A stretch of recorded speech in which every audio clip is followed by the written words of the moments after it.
So I use Tough Tex Cameo in 5-inch, 12-inch, and 17-inch, and I use a Gmar Rose Gold in 5-inch and 12-inch. So I'm going to blow up 2 balloons at a time, round them out by releasing air from the bottom, pressing on the top, and then I'm going to tie them together into dupes. So for the base of this balloon garland, I use a total of 68 balloons. 24 of the 12-inch Cameo, 24 of the 12-inch Rose Gold, and 20 of the 17-inch Cameo balloons. So once you blow up all of your balloons and tie them together into dupes, you want to twist your dupes into small clusters. So this is a color block balloon garland, so all of my clusters will be made up of the same color. Now when you're twisting your dupes, you want to make sure that you double twist them so they're nice and tight and secure inside of those clusters and they don't pop out. You also want to rearrange the dupes to make sure that your clusters are nice and round and tight. Now I'm twisting together 6 dupes of the Rose Gold balloons, which is a total of 12 balloons. I will be doing the same for the Cameo, but I'll be twisting together 4 dupes of the 12-inch and 2 dupes of the 17-inch in the Cameo clusters. Now once you twist all your balloons together into clusters, you're going to take one neck from one balloon in one cluster and one neck from one balloon in another cluster, and you're going to tie the 2 necks together. And this is how you're going to connect the clusters of your balloons to make your balloon garland base. Now this can be a little tricky at first, so it's going to take some practice. But what you want to do is make sure that when you are initially tying your balloons together into dupes, that you leave enough slack at the necks of the balloons in order to be able to grab them and tie them together. So I'm just going in a pattern, the Cameo, then the Rose Gold, Cameo, then Rose Gold. The Cameo will be a little bit more prominent in this balloon garland because I'm using bigger sizes of that color.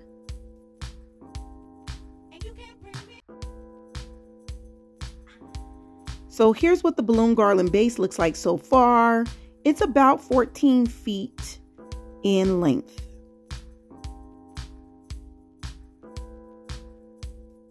Now I'm using a round backdrop. I think it's about 6.5 feet in diameter, and I'm using a white fabric backdrop cover and a Let's Party neon sign. Now, if you're curious where I got all of my supplies, just check the description box below this video and I'll have them listed, including the balloons and brands and where I bought my supplies. Also, if you want to know how I installed my neon sign, I will leave a link to a tutorial video in the description box as well. So to connect my balloon garland to the backdrop, I'm taking a backdrop clip and I am double tying a 260 balloon into the mouth of that clip, and then I'm going to clip it to the backdrop. And then I'm just going to take both ends of that 260, wrap it around the balloon garland, and tie those 2 ends together inside of the balloon garland. And that's how I'm connecting the balloon garland to this base, and I connected it at 4 points. Now I'm also going to be attaching that top part up to the ceiling, so I will show you how I did that in a minute. But right now I'm going to be adding additional clusters to this balloon garland to thicken it up using a 260 balloon. I'm just tying it around the cluster, and then I'm going to take that 260 and wrap it around the balloon in the balloon garland, and then back around into that cluster and tie the 260 into itself. And that's how I'm adding my clusters.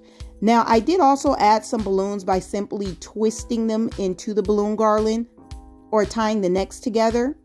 But that's if I'm adding just like a dupe of balloons. If I'm adding a whole cluster, I usually use a 260 balloon. It's a lot easier to do that. So as you can see, I'm adding that dupe right there by tying the neck of that dupe into a neck of a balloon in the balloon garland base, okay?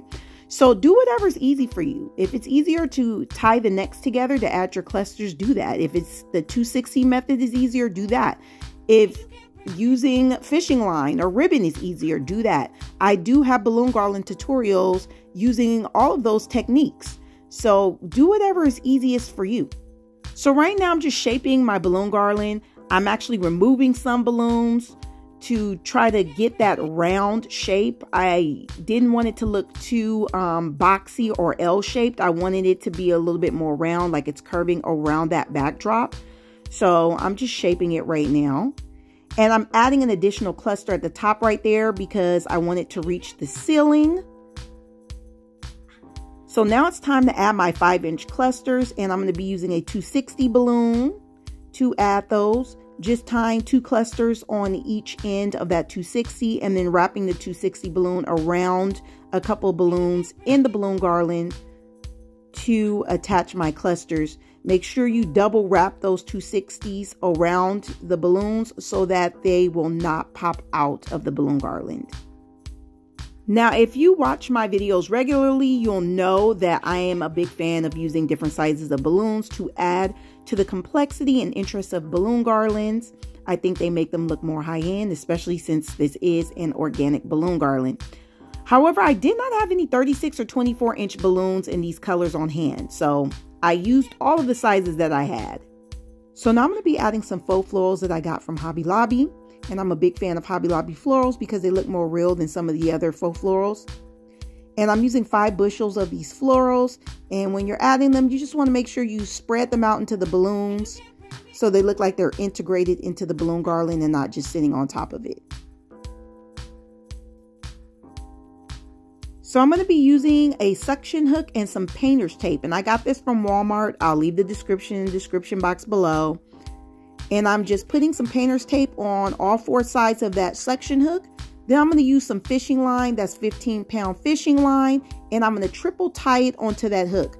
Make sure that you tie it around at least 3 times onto the hook because fishing line is very fine and it will slip out of its knot unless you tie it several times. So I'm going to show you from this angle how I attach that hook onto the ceiling using the painter's tape. And you want to make sure you use painter's tape so that you don't damage the ceiling. Then you're going to take that fishing line, you're going to wrap it around a couple balloons at the very top of that balloon garland right there. And when you wrap it around, you're going to tug to make sure that it's nice and tight. You want to draw that balloon garland up towards the ceiling as much as possible by pulling on that fishing line and making sure it gets pulled up towards the ceiling. Then you're going to just wrap the excess of the fishing line around one of the balloons until you don't see the fishing line anymore. And now I'm going to be adding an extra piece of painter's tape onto that hook to make sure it's nice and secure on the ceiling. And again, you want to make sure you use painter's tape and not duct tape or anything like that because you do not want to damage the ceilings. So now I'm adding a small cluster of balloons at the top to cover up that painter's tape on the ceiling. And there is your ceiling install.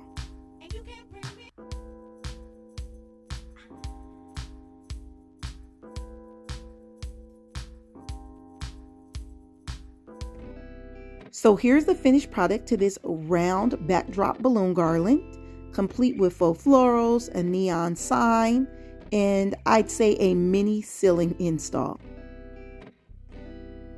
Again, if you would like to know where I got all of my materials and supplies, just check the description box below this video. And if you enjoyed this video and found it helpful, go ahead on and like it and please subscribe and you'll get notifications on future videos on balloon and event decor. And until next time, I'll see you guys later.